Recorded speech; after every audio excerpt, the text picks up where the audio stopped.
안녕하세요. 저의 박사 논문이 이제 붓다의 인멸 에피소드에 관한 통시적 연구 해가지고 그 초기 불교부터 이제 대승불교까지 부처님의 그 인멸에 관련된 그 문헌들에서 이제 인멸과 연관된 그 일화 내지는 이제 연관된 소주제들을 이제 다룬 논문입니다. 그래서 조금 색다르게 이제 한 시대에만 그 문헌을 텍스트로 한 게 아니라 초기 불교부터 이제 대승불교까지 그 문헌적인 근거를 두고 이제 했다는데 뭐 저 자신도 조금 의미를 두고 이제 다른 분들도 조금 그런데 의미를 두는 것 같습니다. 그 가운데서도 이제 붓다의 마지막 공양에 관한 이제 얘기를 여러분들께 이제 하려고 합니다. 그래서 이제 제가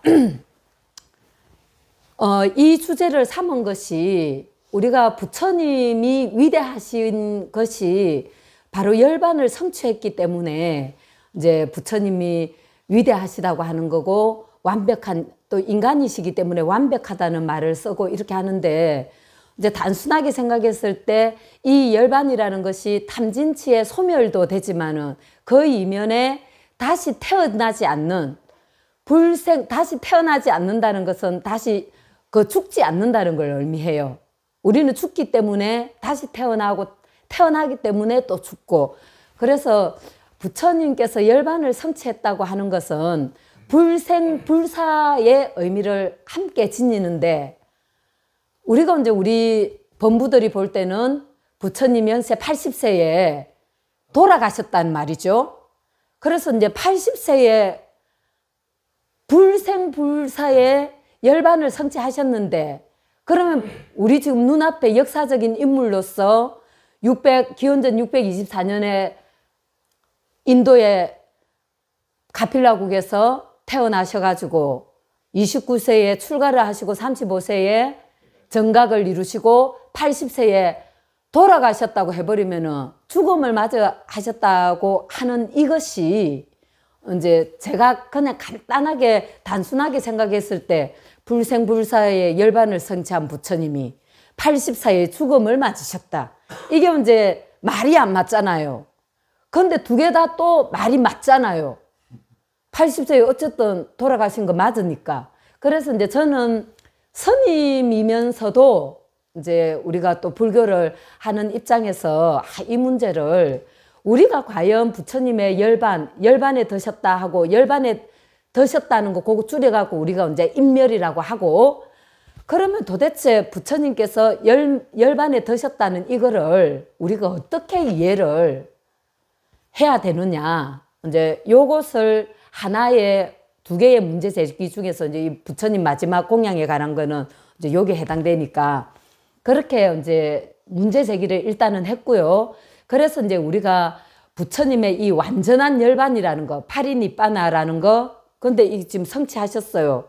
그래서 우리가 제가 이제 마지막 결론을 제가 먼저 말씀을 드리고 하겠습니다. 그래서 부처님은 80세에 돌아가셨다 이렇게 생각하면 이거는 지극히 깨닫지 못한 탐진치에 젖어 있는 중생들의 잘못된 견해라는 거죠. 그래서 부처님께서는 열반에 드신 거지. 그런데 왜 우리는 열반에 드셨다는 이 개념보다도 80세에 돌아가셨다는 죽음을 맞으셨다는 이제 여기에 더 공감이 가느냐. 왜냐면 우리가 중생이니까요. 우리 중생은 삶과 죽음의 연속된 윤회 속에서 무수하게 우리는 그 경험 속에만 있기 때문에 생로병사가 다 끊어진 생멸이 없는 영원한 세계인 열반을 우리는 상상조차도 짐작조차도 하지 못하기 때문에 우리와 더 가까운 죽음이라는 데 더 공감을 하게 되는 거예요. 우리 중생은 내가 아는 만큼, 내가 경험한 만큼 우리는 이해하고 받아들이기 때문에 부처님께서 성취하셨다는 빠리니빠나 이 완전한 열반이라는 것은 정말 어떻게 우리 중생들이 볼 때는 뜬구름과 같은 믿거나 말거나일 수도 있는 거예요. 안 믿는 사람들은. 그래서 이제 제가 요 결론을 먼저 이제 말씀을 드리고, 그리고 이제 또 한 가지 더. 이제 80세 불생불사의 열반을 성취하셨는데 80세에 열반에 참 죽음을 맞으셨다. 또 요 딜레마에서 부처님의 몸을 우리가 어떻게 이해해야 되느냐 이 말이에요. 부처님의 몸을 우리와 똑같이 부모님의 몸을 의탁해서 태어난 생신으로 보느냐, 그리고 법의 몸인 법신으로 보느냐, 요 문제인 거예요. 결론은 뭐겠습니까? 부처님 몸은 우리가 법신으로 이해해야 된다는 거겠죠. 왜? 부처님은 이미 여러분도 이제 우리가 드라마라든지 개그라든지 많은 소재로 천상천하 유아독존 아주 고집불통의 자기 오만 덩어리의 캐릭터를 우리는 유아독존이라는 말을 많이 씁니다. 그런데 여러분들 생각을 해보세요. 금방 갓 태어난 아기가 동서남북의 7 발걸음을 떼고는 하늘을 가리키면서 천상천하 유아독존 3개계고 아당안지라고 딱 말을 한단 말이에요. 이게 평범한 보통의 인간의 아이가 태어나가지고는 가능키나 한 말입니까? 이 바로 천상천하 유아독존은 뭐 인간의 존엄성을 뭘 확립을 한 말이니 여러 가지 다양한 해석이 있지만 부처님이 태어나신 거예요. 천상천하에 깨달은 부처는 오직 나라는 거예요. 그리고 이 색계, 무색계, 욕계, 색계, 무색계 이 3계는 고통의 세계이니까 내가 그 고통을 없애겠다, 편안하게 해주겠다, 하겠다. 그래서 붓다의 탄생을 의미하는 거예요.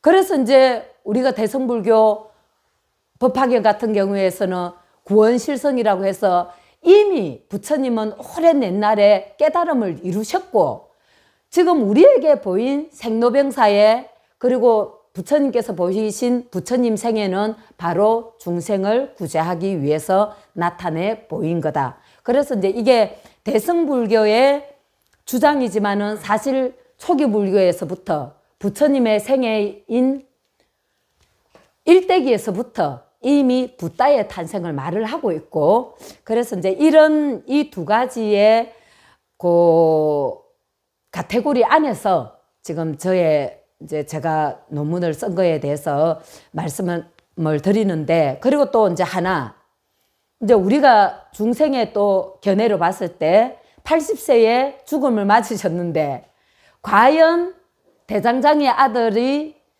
춘다가, 우리는 한역에서는 춘다라고 하죠. 자, 빨리어로는 춘다가 보시한 그 음식을 잘못 먹어가지고 병이 나가지고 돌아가셨느냐 이 말이죠. 그리고 그런데 또 그 말만 있느냐, 그렇게 오해할 수 있는 소지만 있느냐. 그런데 부처님의 정각 직전에 수자타의 공양이라든지 그리고 인멸하시기 전에 이 춘다의 공양이라든지 이 2 공양은 부처님 생애에 그 많은 음식 공양 중에서도 이 2 공양의 과보는 똑같고 다른 공양보다 수성하다는. 자, 부처님께서 춘다가 마지막으로 부처님께 공양을 올린 음식 이름이 빨리어로 숫가라 맞다와예요. 자, 숫가라 맞다와가 이제 지금 그 산스크리트 본이 사실은 우리가 독일에서 편집이 돼가지고 지금 했지만 아직 우리 한글로 번역이 안 됐죠. 산스크리트 본이 다, 여러분들 초기 불교 문헌들은 다 유럽에서 다 했어요. 초기 불교와 부파 불교는 유럽의 학자들이 다 유명하고, 자, 그리고 그래서 이제 산스크리트 본 대반열반경에서는 숫가라 맞다와를 이렇게 표현하고 있어요. 정결하고 훌륭한 먹을 것과 마실 것이라고 되어 있고, 유행경에 지금 마파리 누빠나 수타에 대응하는 한역경전인 열반경이죠. 유행경은 이름은 유행경이지만 열반경입니다. 이게 전단버섯으로 나와 있어요. 전단수이라고 해서. 그리고 이제 우다나라는 또 초기 불교 문안에서는 돼지에 밟혀가지고, 돼지발에 밟혀가지고 거기에서 자라난 죽순 또는 버섯이라고 설명을 하고 있고요. 붓다고사의 마빠리니빠나 숫다 주석서에서는 너무 어리지도 늙지도 않은 신선한 상품의 돼지고기로 이제 설명을 하고 있습니다. 그래가지고 이 부처님께서 마지막 드신 음식에 대해서는 1892년도부터 이제 지금 문헌적으로 논문이 발표가 되었다고 지금 기록되어 있는 게 1892년도부터예요. 프리드리 말 나오니까 독일인 같죠? 진머만을 필두로 해가 연구가 시작되었는데, 요는 유럽과 일본 학계에서는 수카라 마타와를 버섯으로, 돼지고기라기보다, 왜 그렇게 하는 경향이 있는데, 리스 데이비스라고 빨리어 성전협회의 초대 회장님이십니다. 이분이 빨리어로 된 폐역경이든 뭐든 이거를 다 로마나이즈로 합니다. 영국에서. 이 런던 대학 교수였는데, 그렇게 해서 여러분은 이제 빨리어라는 것은 소리 글자이기 때문에 스리랑카의 빨리어 표기가 다르고 태국이 다르고 미얀마가 다 달라요. 이러한 것을 영국에서 지금 빨리어 성전협회를 이 리즈 데이비스가 창립을 해서 거기에서 그 경률론 3장을 로마나이즈로 다 했다는 것은 대단한 일입니다. 우리 이때가 1881년인데 우리 지금 조선 후기예요. 그리고 나카무라 하지메가 이제 1세대 일본 학자인데 대단한 학자도, 이 사람들이, 이 영향력 있는 이 두 분들이 다 버섯으로 번역을 해버리니까 그 다음 학자들에게 영향을 끼칠 수밖에 없는 거예요. 그러면서 또 한 가지, 이분들의 어떤 논문이라든지 이런 걸로 볼 때는 수카라 마타라는 붓다의 치명적인 발병의 원인이면서 이 발병 때문에 죽음을 맞이하셨으니까 이제 죽음을 야기한 음식으로 그렇게 여러분들도 생각을 많이 하고 있었을 거라고 생각합니다. 자, 그러면은 마빠리니빠나 수타에서 지금 초기 불교 경전에서 우리가 이 마지막 공양 때문에 부처님께서 병이 나고 이제 죽음을 맞으셨다고 생각하는 믿는 근거, 그리고 두 번째, 지금 이제 요런 경문들, 나한테만 공양하고 다른 비구들은 공양하지 말고 땅에 파묻으라고 합니다. 그 음식을 소화할 수 있는 사람은 천하에 나밖에 없다는 거예요. 그러면은 요거를 봤을 때 부처님께서 마지막 공양 때문에 병이 나고 돌아가신 겁니까? 죽음을 맞으신 게 아니지, 그 때문에. 왜? 소화는 나는 소화시킬 수 있다 했잖아. 그런데 우리 중생들이 또 소화를 시킬 수 있고 요런 거는 안 보고 이제 구덩이에 파묻어라, 이제 막 요런 거에 더 임팩트 있게 보는 거예요. 그래서 이제 이 경전 안에서도 이미 부처님의 마지막 공양하고 발병과의 연관성은 이게 없는 걸로 하는 이런 게 깔려 있는데, 사실은 우리가 이미 후대에 지금 우리는, 오늘날에 우리는 초기 불교 이 경전이 결집될 때 그 당시에는 초기 불교 경전은 길지가 않잖아요. 대성불교 경전에 비해서. 그러면은 그러한 부연 설명과 많은 말들이 필요가 없었던 거예요, 그때는. 자, 내용을 볼까요? 자, 대반열반경. 여기 지금 나옵니다. 부처님이 직접 말하는 거예요. 나는 준다 네 공양 받고는 이제 더 이상 공양 안 받겠다. 그래서 부처님의 의지로 전혀 컨디션에 문제가 없는 거예요. 부처님께서 병이 나가지고 더 이상의 공양을 못 받은 것이 아니라 그렇게 되면서 자동적으로 춘다의 공양이 마지막 공양이 돼버린 게 아니라 부처님께서 내가 요걸로 너의 공양을 마지막으로 내가 받겠다. 그렇게 부처님의 의지로 마지막 공양을 결정했다는 것. 그 다음에 춘다가 큰 이익을 얻었다고 환희하는, 기뻐하는 이 모습은 초기 불교 경전이지만 너무나도 이제 다르죠. 그죠? 그래서 왜 이렇게 됐겠어요? 여러분도 이제 이런 걸 볼 때, 와, 빨리 열반경이 먼저 지금 성립이 된 건데, 요렇게 한역 경전에서는 바꿨구나. 이렇게 보시면 안 돼요. 경전을 볼 때 그렇게 봐버리면은 경전 자체에 공신력이, 불신이 거기는 함께 가는 거고, 이렇게 됐다는 건 뭡니까? 요 지금 한역 경전이 좀 더 성립이 뒤에니까, 이거는 그만큼 춘다의 마지막 공양의 문제가 난리가 났다는 거예요. 그래서 야, 이렇게 둬가지고는 안 되겠으니까 계속 부처님의 열반, 무여열반의 성취는 어디론가 가버리고 죽음으로 가버리는 거예요. 그렇게 돼버리면은 붓다 이꼴 열반인데 부처님이 죽었다고 해버리면은, 단멸로 해버리면은 열반도 뭡니까? 단멸로 끝나는 거예요. 불생불사의 그야말로 영원이라는 것이 우리 불교 용어로는 열반인데 단멸로 돼버린다는 거죠. 그래서 이 열반을 강조를 하는 거예요. 우리 중생의 시각에서 죽음이라는 거 막 이런 거에만 초점이 맞춰지니까. 자, 그래서 경전이 그렇게 되고 있습니다. 그리고 이제 반니원경 같은 경우에도 이 춘다의 공양으로 인해서 기력을 차려가지고 열반을 성취했다는 거예요. 불반니원경도 마찬가지죠. 그래서 춘다의 마지막 공양을 한역열반경에서는 이렇게 점점 긍정적으로 정각과 열반의 성취를 이꼬를 시키면서 이러한 견해는 어떻게 부파불교로 그대로 전성이 됩니다. 자, 그리고 이제 마지막에 초기불교의 율장, 이제 이 율장 같은 경우에도 춘다의 공양을 부처님께서 찬탄을 합니다. 그래서 반열반에 들게 하는 이 최후의 마지막 공양은 아주 아무나 만날 수 있는 인연이 아닌데 그 공양을 한 춘다는 얼마나 큰 이익을 얻겠냐는 거예요. 그래서 이제 이런 공덕들이 강조가 됩니다. 왜? 마파리 누빠나 수타에만 해도 부처님한테 초점을 맞춰주고 하니까 그냥 거기에 관한 어쨌든 부수적인 설명은 전혀 없었어요. 그때는 그런 말들 필요 없으니까. 그렇지만 필요 없었던 그 말이 시간이 흐르면서 필요로 해진 거예요.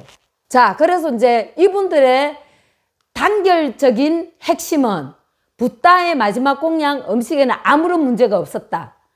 여기에는 뭡니까? 이 문제가 있었던 걸로 몰고 가버리니까 이교도들이. 그러면서 야, 너가 부처님 뭐 불생불사며 뭐며 뭘 얻었다 하더니 그렇게 음식 잘못 먹고 식중독 나가지고 죽은 거 아니냐, 이렇게 부처님을 깎아내리니까 이런 거를 차단하기 시작하는 거예요. 좀 더 교학적으로. 그리고 자, 그래서 그리고 이제 우리가 부처님의 몸을 어떻게 봐야 되느냐. 지금 우리의 불교의 가장 유명한 삼법인이 뭡니까? 재행무상. 첫 번째가 재행무상입니다. 생겨난 모든 것은 항상하지 않고 변한다는 거예요.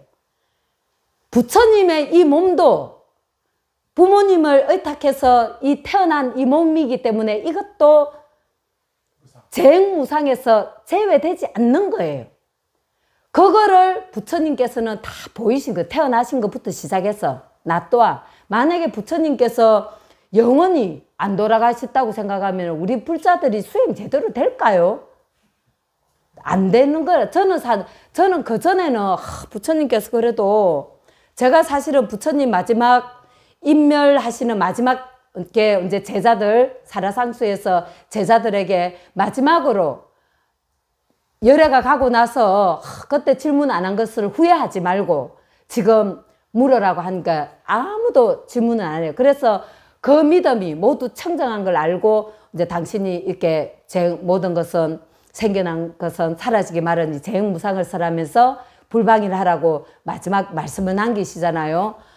그때 제가 얼마나 울었는지 몰라요. 진짜 입을 털어맞고 너무 슬퍼가지고 처음에 스님이 돼가지고 동학사에서 치문 그 치문에서도 첫 번째 위산대원 선사의 그 행장, 그 경책을 거기 나오거든, 내용이. 부처님께서 돌아가신 지 너무 오랜 세월 이후에 태어난 것이 너무나도 애통하고 슬픈 통탄할 일이라 오통제라 하면서 나와요. 근데 제가 그때는 콧방귀를 꼈어요. 아니 그래 애통하고 절통할 게 뭐가 있냐. 우리는 이 부처님 법은 지금까지 잘 이어져서 우리는 그 법을 믿고 출가를 하고 그랬었는데 정말 10년이 지난 뒤에는 부처님 가신 것이 얼마나 그랬는데 사실은 지금은 부처님께서 정말 무상하다는 것을 당신이 여실하게 보여주시고 중생을 구제하기 위해서 나시고 법을 보이시고 인멸하시기까지. 그리고 부처님의 생애를 보면은 정각을 이루셨을 때 그 제석천이 범천이 간청을 하잖아요. 그대로 열반에 들려고 하니까 간청을 하는 부분들 우리 중생을 연꽃에 비유를 해서 진흙탕에 연꽃에 비유를 해서 그래서 이제 그런 부처님의 생애에 그냥 유명한 그런 말들이 이때는 그냥 우리가 당연한 부처님의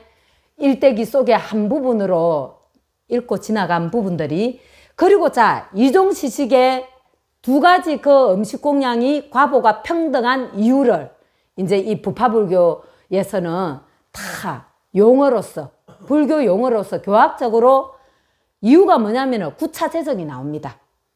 그래서 구차재정이라는 것은 색계 사선 제1선, 2선, 3선, 4선 무색계의 사선 생무변처, 공무변처 정, 무소유처정, 비상비비상처정.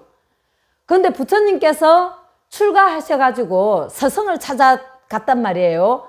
알라라 까마라마 우따까라마 붓다. 이분들은 사실 무색계의 제7선에 해당 7번째에 해당되었던 무소유처정밖에 정덕을 못했었어요.